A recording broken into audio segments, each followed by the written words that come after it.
नमस्ते, मैं डॉक्टर अनीशा गुप्ता हूँ। मैं एक आई स्पेशलिस्ट हूँ। आज हम बात करेंगे स्क्विंट के बारे में। स्क्विंट या आंखों का भेंगापन एक बहुत कॉमन प्रॉब्लम है जो किसी भी एज ग्रुप में हो सकता है। बच्चे बड़े किसी को भी हो सकता है, कोई भी एज ऑफ ऑनसेट हो सकता है, ऑल्दो ज़्यादा कॉमनली ये बचपन में ही शुरू हो जाता है।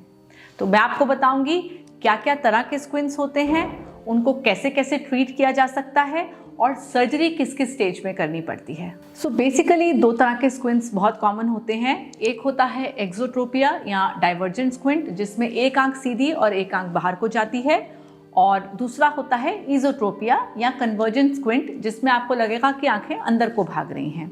दोनों किसी भी एज में हो सकते हैं, लेकिन ज़्यादा कॉमनली जैसा मैंने बताया सारे स्क्विंट्स यंग एज में होते हैं।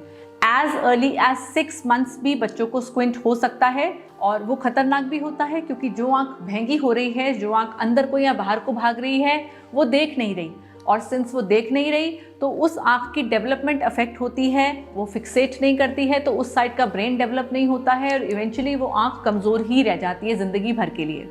इसलिए बच्चों में स्क्विंट बहुत ज़्यादा जल्दी पकड़ना होता है और उसको इलाज जल्दी करना होता है। डाइवर्जेंट स्क्विंट यंग में भी हो सकता है और बड़ों में भी हो सकता है। बड़ों में अगर एक आंख बाहर को भाग रही है जो पहले बिल्कुल ठीक थी, it might be an indicator कि उस आंख के अंदर कोई गड़बड़ चल रही है। जब वो आंख देखना कम कर देती है तो वो आंख बाहर को चली जाती है, जिसको सेंसरी एक्सो कहते हैं। सो इफ़ एन एडल्ट जिसकी पहले आंखें बिल्कुल सीधी थीं, अब वो आंखें बाहर को जा रही हैं, तो ये एक डेंजर साइन होता है। उसको इग्नोर नहीं करें और इमीडिएटली डॉक्टर से मिलें। बात करते हैं बच्चों में स्क्विंट की, जो कि सबसे कॉमन होता है। ईजो या एक्सो हर तरह के होते हैं। There are some sorts of squint जो सिर्फ चश्मे के नंबर से ठीक हो जाते हैं। खासकर ईजोट्रोपिया बहुत बार होता है, अंदर की तरफ जो आंख भागती है प्लस का नंबर ज़्यादा होता है, और बच्चे हल्का सा जब फोकस करते हैं तो आंख अंदर चली जाती है। उसका सिंपल सा इलाज है चश्मा लगाना। चश्मा लगाने से आंख वापस से सीधी हो जाती है। ऐसे ही एक्सोट्रोपिया में कई बार हाई नंबर होता है, जिसकी वजह से फोकस नहीं आ रहा होता है। चश्मा लगाने से बच्चे का फोकस ठीक हो जाता है और वो आंख सीधी हो जाती है बिना कुछ करें। देन कुछ तरह के स्क्विंट होते हैं, जैसे इंटरमिटेंट डाइवर्जेंट स्क्विंट, जिसमें कभी कभी ऐसा लगेगा, मोस्टली लगेगा बच्चे की आंख सीधी है, लेकिन कभी कभी लगेगा कि आंख बाहर को भाग रही है, कभी ये आंख कभी वो आंख। And specially it happens in the evening time. शाम के समय में जब बच्चा थका हुआ होता है या कुछ सोच में होता है या बीमार होता है, उस समय वो आंख बाहर जाती हुई ज़्यादा दिखती है। इसको बोलते हैं इंटरमिटेंट स्क्विंटिंग। अब इस कंडीशन में घबराने की बात नहीं है, नंबर तो चेक होना ही है, दैट इज़ पॉइंट नंबर 1। लेकिन साथ में एक्सरसाइजेस बहुत हेल्प करती हैं। आप कन्वर्जेंट एक्सरसाइजेस कर सकते हैं। पास की ये फिंगर या पेन पे फोकस वाली जो एक्सरसाइजेस होती हैं, उससे आपके जो अंदर को रखने वाले मसल्स हैं वो स्ट्रेंथन होते हैं। तो जो बाहर को आंख भाग रही है वो भागनी कम हो जाती है और आंख ज़्यादातर सीधी रहती है।